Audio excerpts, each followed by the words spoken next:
Absolutely not. I've only seen one professional guy in my town that's actually good. The chiropractor, but he's actually studying himself. Mm-hmm. And he's the only guy who has the open mind to actually Right. transfer some of his skills with flexibility and do his own thing in this environment very well. Let's let me say one thing. As far as professionals, probably the best profession that it works real well to transfer into trading is a professional gambler. I mean, a professional gambler is someone who makes consistent money gambling, because you have to think virtually exactly the same way. Go ahead. Flexibility is what supports the trader. Might be helpful to the trader, for example, learn something like Tai Chi. Well, I'd say probably, it's hard for me to know because I don't know Tai Chi. So, if Tai Chi teaches you, how to open-mindedness and paying attention to the unknown as well as what you know, then yeah, I would say absolutely. But since I really don't know Tai Chi, it's hard to say. I would say one thing: whatever discipline, whatever measure of control that you get over your own consciousness as a result of that kind of exercise would be invaluable, I would think. Go ahead.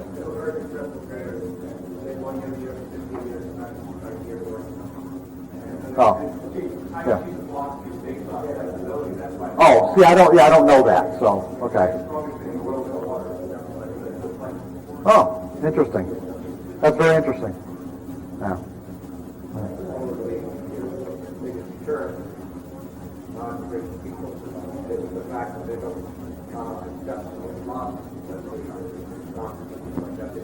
Oh, sure. Sure. Right, absolutely. I mean, my wife's mother just died, and she went through a real difficult period of about a year and a half, of cancer, and it's like, the medical community, they're not taught to deal with death, and death and loss, and it's amazing. It just we read things about how the medical community thinks, but when we really experienced it, we were absolutely amazed at the kind of stuff, the way they think and what they'll do, and what the kind of procedures and pain they might subject somebody to, just so they're not dying on your shift, that kind of thing. It's incredible.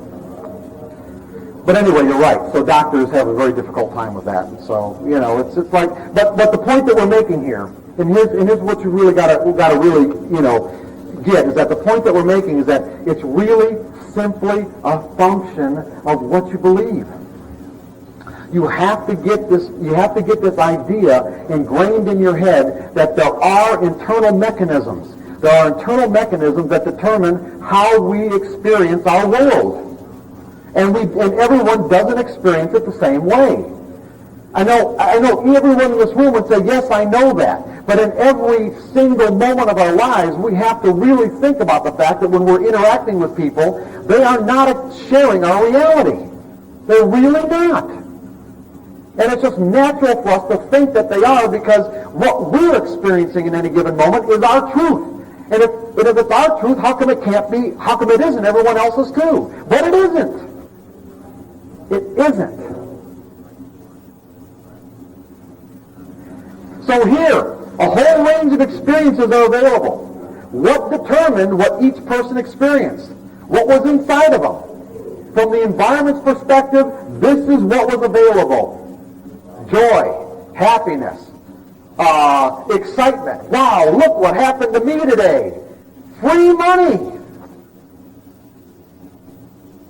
But that's not what everyone got. And again, produce the same circumstances, put the same people there, and they will experience the exact same thing because they didn't learn anything. Because to learn anything, unless it's really a first-time, brand-new experience, to learn anything requires that we change. Think about it. You can't learn anything unless you're willing to change what you already know to be the truth. And we're always operating in any given moment out of what we believe the truth is. Now, how do we know what the truth is if that's the case? What is the truth? The truth is what's functional, what works. What works. And if your truth isn't working, it means you're experiencing frustration. It means you're experiencing anxiety, stress. That means you're beating against something that, isn't the way you think that it is or want it to be. Because when our beliefs are in line with or correspond with the conditions that we're in, we can move through the environment virtually effortlessly, and what we end up with is exactly what we expected. Right? So if we're not ending up with what we expected, then there must be a problem somewhere. Well, in our everyday lives, what we do is we say the problem's out there. You gotta change. You gotta make it so that I don't, so I don't have to change anything that's going on inside of me. So I don't feel the stress, the anger, the anxiety. But see, the market won't do that for you. The market won't do it.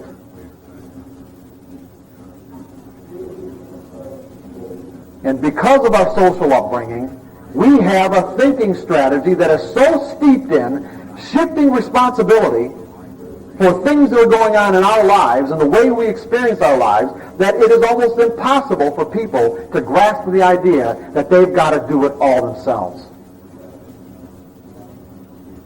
Now here again, this is something that a lot of people say, well, yes, I understand, I need to do it all myself.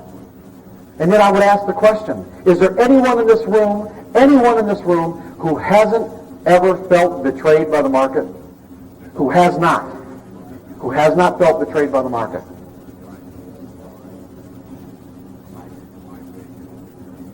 Well, what were you betrayed by? What were you expecting? You were expecting the market to do something for you instead of acquiring the ability to do it yourself. In other words, the market's not going to cut your losses for you. You've got to do it yourself. The market's not going to give you money. You've got to do it yourself. You've got to take total, absolute, complete, 100% responsibility, not 1 degree less. It would be as if you really understand the nature of trading, then you really understand that it's a zero-sum game. There isn't $1 that you can flow into your account without it coming out of somebody else's. Does everybody understand that? So from the market's perspective, the market does not want you to win. From the market's perspective, it wants your money. But in the process of, let's say, trying to extract money from you individually, it is making opportunities available based on these behavior patterns that it generates and repeat themselves over and over and over again. So it would be as if you've ever felt betrayed by the market, it would be as if you got up this morning, or you got up Friday morning, or you get up tomorrow morning, and you're going to say to yourself, gee, what can I do to fulfill someone else's dreams of financial independence today?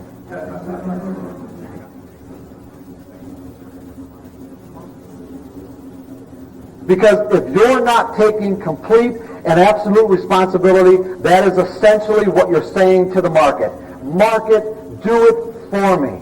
Market, fulfill my dreams for me. And it's not there to do it. You've got to create a mental environment in which you can do it yourself every single time without hesitation, without internal conflict. And if you can't, I guarantee you, you will never cross into that threshold of consistency. And that threshold of consistency is simply a mindset, a perspective in which you're no longer susceptible to, let's say, mental-generated drawdowns. Mental errors that create drawdowns. Yes, you will take losses. Your equity curve, but nothing like this. Yes, you will have losses, but no only market-generated losses. In other words, your edge didn't work. That's it. Your edge didn't work. I bet each one of you, I don't know how long all of you have been trading, but for those of you who've been trading for a while, I bet that if you really go back and analyze your trading over the last couple of years, if you took out every single time, all the errors, let's say, even the 3 errors that we mentioned before, if you took those factors out of your trading, I bet every one of you would have consistent results.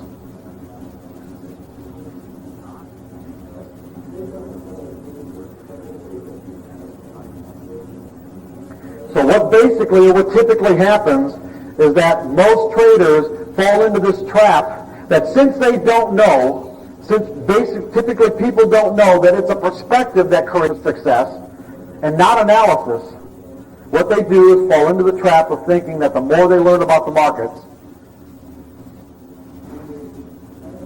that all these other problems will just naturally go away. And they're trying to do something that is categorically impossible. They are trying, let's say with analysis, trying to create certainty where it just doesn't exist.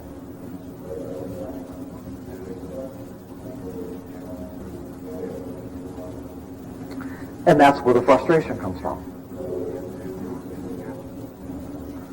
Because the typical trader is trying to create certainty where it just doesn't exist. Instead of accepting the fact, and that's a perspective, this is a belief. Instead of accepting the fact that, yes, I don't know what's going to happen next. I don't know. And I don't need to know to make money. I don't know what's going to happen next, and I don't need to know to make money. Does anybody understand that belief, that statement? Anybody who doesn't? Come on. Only one guy in the room doesn't understand it. Come on. I don't believe that. What? What's that? You might not agree with it? Oh, good. What? Okay. About 6 months ago, this guy, he yelled at me over the phone. It took me a while to figure it out. Absolutely right. And with that perspective, it's easier for me to see the signal rather than to see the signal fit my belief about what I want to say. Right. Right. I mentioned before that as long as you have the potential to interpret market information in painful ways, you will continually create these problems for yourselves, or you always be susceptible to making errors. Because our state of mind, in other words, the kind of state of mind that we're in has a profound effect on how we perceive information. If I'm afraid, well, let me ask you something. If I'm afraid, how would that affect, you think, how would that affect my perception of information? Does fear in my body and fear in my mind have an effect?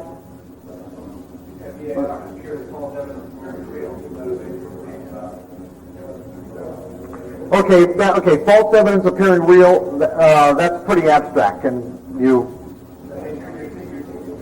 Fear results from some kind of data you're receiving that is probably not relevant to the situation, or data you're receiving is not relative to your success in that situation. Yeah, well, you say the word probably. See, in that circumstance, when they're in the state of fear already, there's no probablys.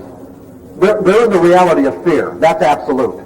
See, that's the problem, is that when we're in a state of fear, that is the reality we're in. It's absolute. It's not probable, it's absolute. And at that moment, the moment that we get into that state of fear, it has a profound effect on how we perceive information and how we do perceive the probabilities, although they're probabilities from the environment's perspective, but they're not from ours anymore. They become absolutes.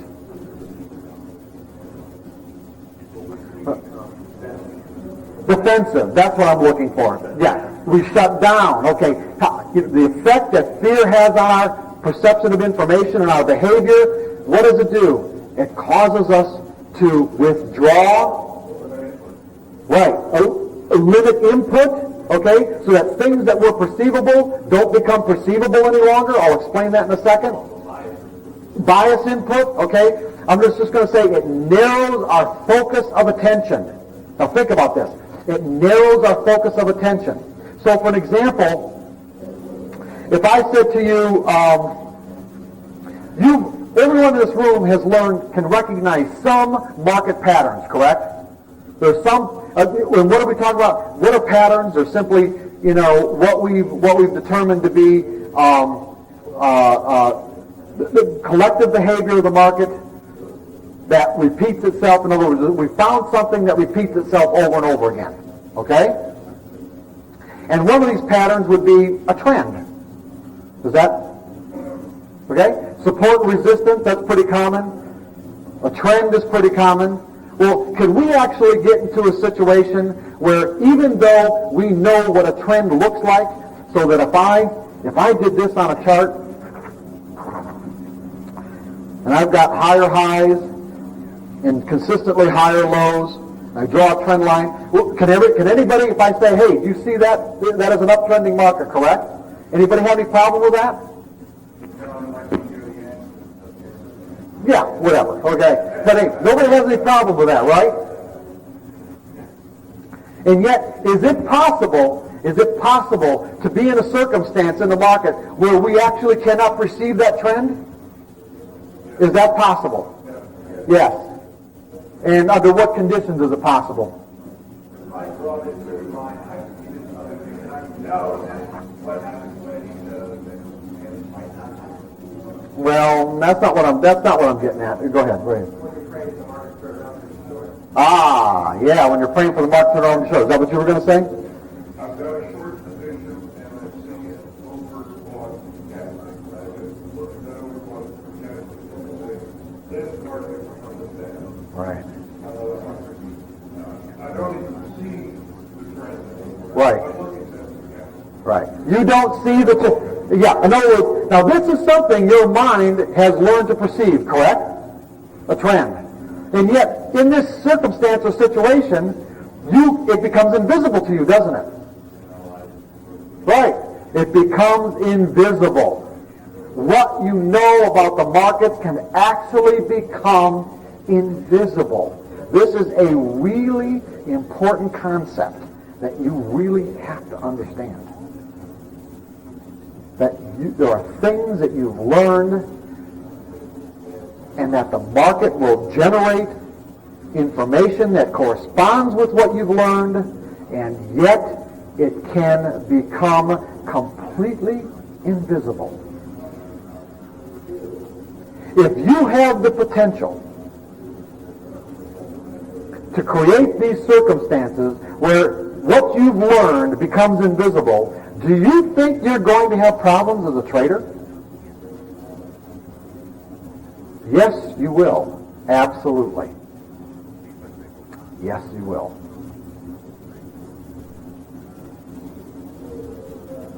What determines what becomes invisible? What determines that? If I can perceive a trend, but then I'm in a situation where it becomes invisible, why is it becoming invisible? Something else is more important. Absolutely. What do you think that more important thing is? That could be one of them. You want to be right. Fear, yes, fear. Any kind of fear. It could be fear of not being perfect, fear of losing money, fear of missing out, fear of being wrong. The point is that there's the potential to experience emotional pain.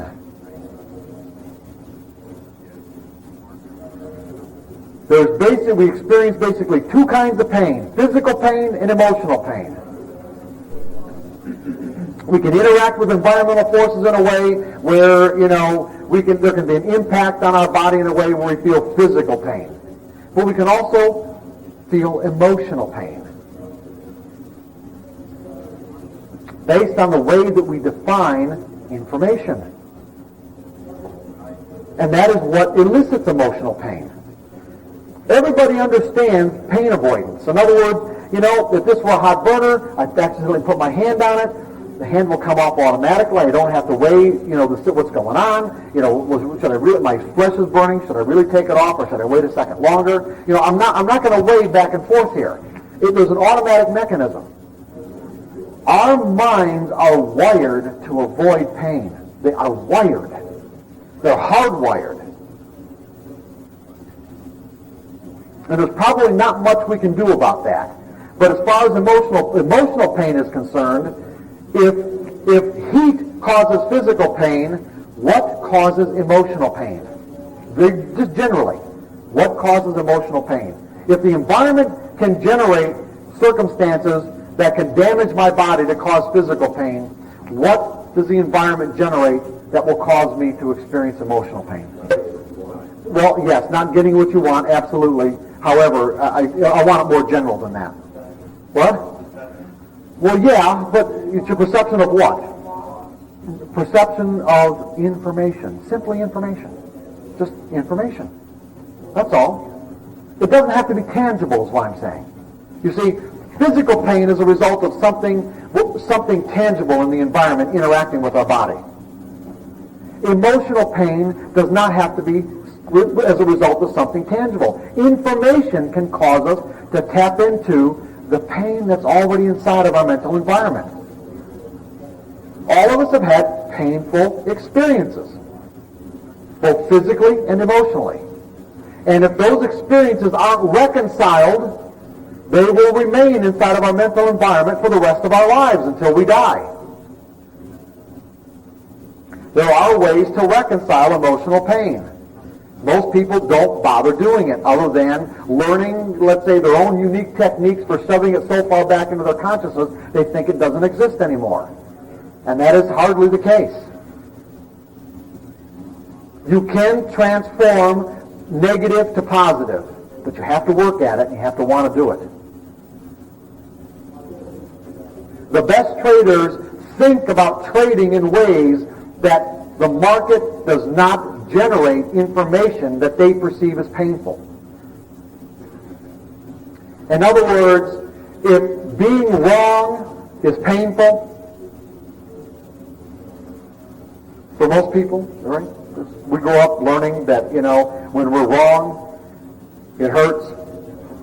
The first time, let's say we got hit or something, or got screamed at, or whatever for being wrong, then all someone has to do is say, "Hey, you're wrong." It taps us right into that pain. We feel it. It comes right into our bodies and our minds.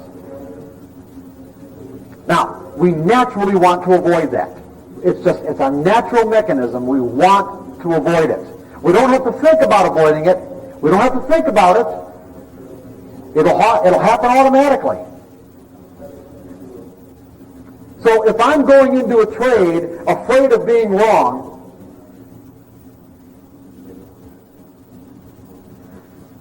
how is that going to affect how I perceive market information? Yeah, you got to ignore a bunch of stuff. Yeah, you really do. You got to ignore the information that tells you that you might be wrong.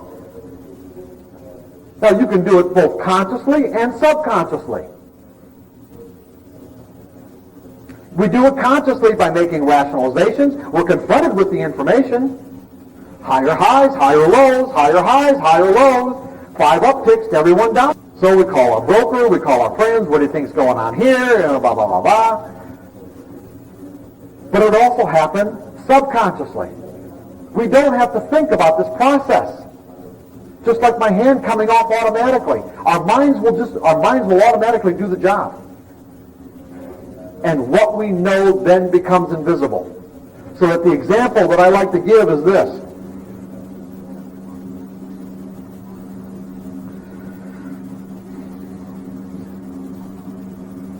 Here we got a nice trading range.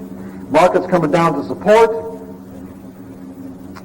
And now, from, let's say, a really good trader's perspective, what's going on here? What?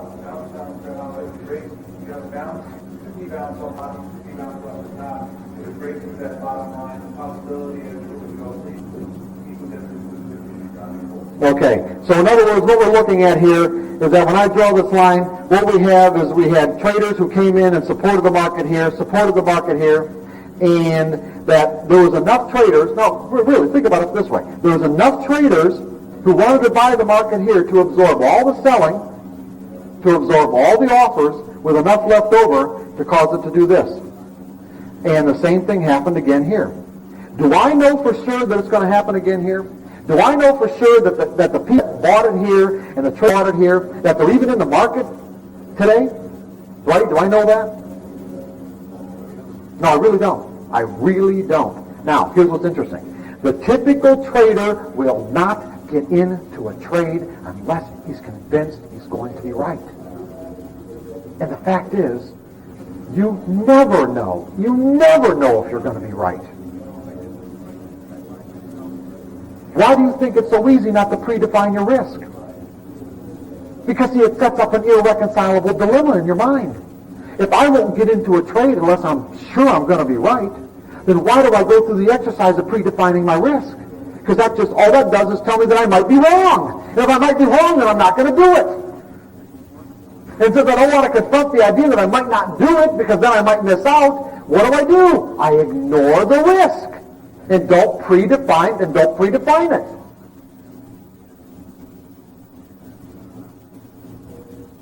Most traders think of it like, I wouldn't be doing this if I didn't think I was right. And since I am doing it, I must be right.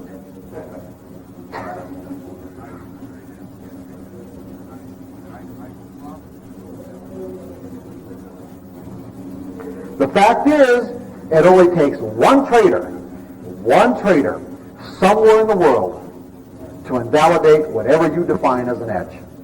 Just one.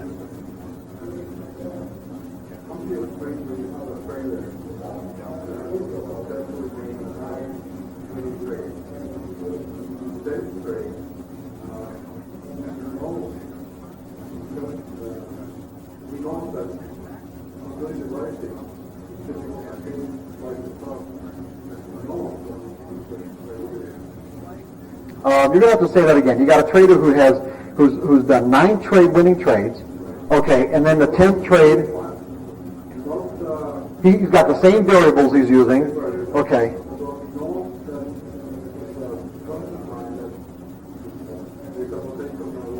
Right. And he did put the trade on or did not put the trade on? He put it on. Okay. Well, but I'm not sure what you're asking me then. I'm not,